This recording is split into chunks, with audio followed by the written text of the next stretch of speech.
TMC सांसद महुआ मोइत्रा ने तो सोशल मीडिया एक्स पर अजय पाल शर्मा को लेकर एक पोस्ट भी किया, जिसका लेकिन एक आईपीएस के लिए जिस तरीके के शब्दों का उन्होंने इस्तेमाल किया वो भी जायज नहीं ठहराया जा सकता। महुआ ने अपने पोस्ट में लिखा, मेरे फेयर एंड लवली बबुआ, हीरोगिरी थोड़ा संभाल कर कीजिए। वो पोस्ट भी आपके सामने रख देती मैं, लेकिन कुछ आपत्तिजनक तस्वीरें भी हैं।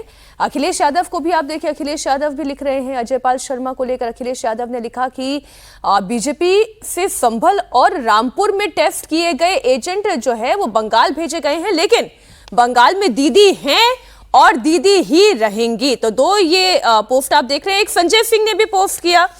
तो इंडिया अलायंस में सज्जन जी, वहां पे एक रूपता दिखाई दे रही है।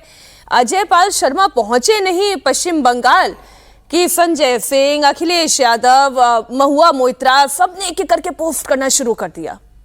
देखिए, बंगाल में प्लेयर तो दीदी हैं, बाकी लोग अब क्या कहते हैं मोरल सपोर्ट दे रहे हैं, कुछ प्रभाव नहीं है। लेकिन ये जो अजय पाल शर्मा वाली जो इवेंट है, जो ये मामला है, इसको आप इसकी पृष्ठभूमि समझिए। बंगाल में बाकी जगह आप देखिएगा कि दोनों पार्टी, कल बात हो रही थी 200 की बात कर रहे हैं, अब 400 सीट तो है नहीं, है 294।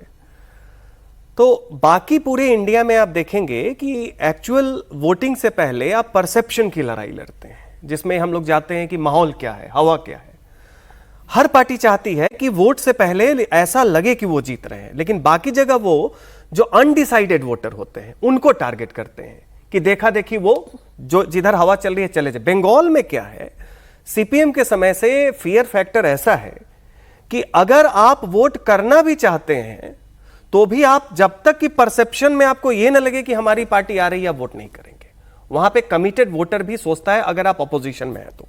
अब समस्या यह है बंगाल में कि बीजेपी के संगठन को वहां ओपीडी मोड में ट्रीटमेंट करना चाहिए था 1 साल पहले से, 2 साल पहले से। वहां चूंकि इनकी सांगठनिक कमजोरी है, अब जो कुछ है वो केंद्रीय नेतृत्व कर रही है और अंत में इलेक्शन कमीशन वहां के फियर फैक्टर, तो ये आईसीयू मोड में हो रहा है।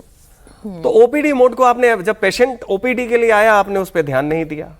आईसीयू मोड में हमें एक बीजेपी के शुभचिंतक थे, उन्होंने कहा कि 4 साल 9 महीने आप नहीं रहेंगे और 3 महीने में आप पूरी ताकत लगा देते हैं। तो ऐसे में जो अजय पाल शर्मा हैं और सब कुछ है, इन सब लोगों को निर्देश ये है, क्योंकि साउथ 24 परगना फाल्टा जो सीट है वहां से लेके पूरा सुंदरबन का एरिया, कोलकाता से आप सुंदरबन जाए, वो दरअसल 31 सीटों का है। उसमें टीएमसी का एक छत्र राज्य है। वहां पे दबदबा इतना ज्यादा है कि हमने देखा है कि जो हिंदू वोटर है जी, उसमें अधिकांश जो वोट देना भी चाहता है, परसेप्शन में उसे ये लगता है कि मान लो टीएमसी ही आ गई तो 2021 में जो हुआ चुनाव के बाद वो क्या होगा। तो ये सारी की सारी जो कवायद है आईसीयू मोड में, वो ये है कि आप पब्लिक को कॉन्फिडेंस दें। क्या इससे कॉन्फिडेंस मिलेगा? लोग कह रहे हैं कि भाई केंद्रीय वाहिनी है, अजय पाल शर्मा जी कर रहे हैं, लेकिन वो कह रहे हैं कि 1-2 दिन पहले टीएमसी के लोग आएंगे, बोलेंगे कि देखो भाई आपको वोट नहीं देना है, आप मत जाओ वोट देने। लेकिन ये सेंट्रल फोर्स और ये सब चली जाएगी, आप रहेंगे, हम रहेंगे।